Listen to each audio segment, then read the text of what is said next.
আসসালামু আলাইকুম। গতকাল একটা ভিডিও আপনাদের দেখিয়েছিলাম যে বাসায় পানির যে দুরবস্থা। তো আজকে দেখেন পানি উঠতেছে, কিন্তু ওই মোটরটাতে পানি উঠতেছে না। এই যে পানি উঠতেছে অলরেডি, এখানে ডাইরেক্ট লাইনের পানি ভরা হচ্ছে, পানি কম উঠতেছে, তারপরেও যথেষ্ট ভালো পানি উঠতেছে এবং পানি উঠতেছে। তো এই মোটরটা আসলে নষ্ট হয়ে গেছে, কালকে রিপেয়ার করার পরেও এই মোটরটা ঠিক হয়নি।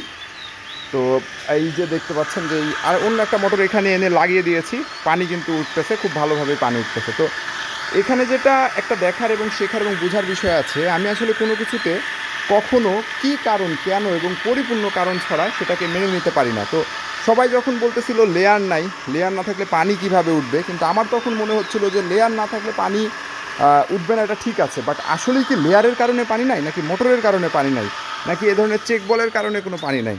তো আমি প্রথমে চেক বল নিজে নিজে আমার জ্ঞানে যতটুকুন হয়েছে আমি চেক বল চেঞ্জ করে দিয়েছি। তারপরে মোটরটাও আমি একজন মেকানিকের কাছে রিপেয়ার করার জন্য দিয়েছি এবং রিপেয়ার করে নিয়ে আসছি। তারপরে যখন দেখছি যে ফাইনালি পানি উঠেনি, তখন আমি চিন্তা করলাম যে ওই মোটরটা তাহলে অন্য একটা ইয়েতে লাগিয়ে দেখব যে পানি উঠে কিনা।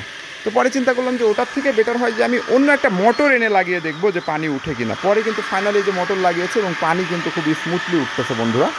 তো এটা হচ্ছে বিষয়, আমাদের সবারই জানা উচিত, বোঝা উচিত যে আসলে কারণটা কী, কারণটা খোঁজা উচিত। যে হ্যাঁ, আমি মানবো, কোনো সমস্যা নাই, পানি উঠতেছে না, অবশ্যই মানছি, আজকে 4টা দিন হয়ে গেছে, না মানার কিছু নেই, কিন্তু আমার প্রপার কারণটা জানতে হবে, মানে আমার প্রপার ইনভেস্টিগেশনটা লাগবে যে না, কারণটা কী ঘটেছে আমাকে জানতে হবে, আমাকে বুঝতে হবে যে আমি পানি পাচ্ছি না কেন, এটা লেয়ারের কারণে নাকি আমার মোটরের কারণে, মানে মোটরের কারণে পানি পাচ্ছি না, নাকি আমার পাইপে পানি নাই, নাকি চেক বলের সমস্যা, প্রপারলি জানতে হবে। এখন আমি ধরেন আমার মোটর বন্ধ হয়ে নষ্ট হয়ে বসে আছে, এখন 6 মাস পরে, 3 মাস পরে, 4 মাস পরে আসছে বর্ষাকাল, তখন দিয়ে যখন আমি দেখতেছি যে পানি আসতেছে না, তখন আমি বলতেছি ও হো, আমার তো মনে হয় মোটরের সমস্যা ছিল।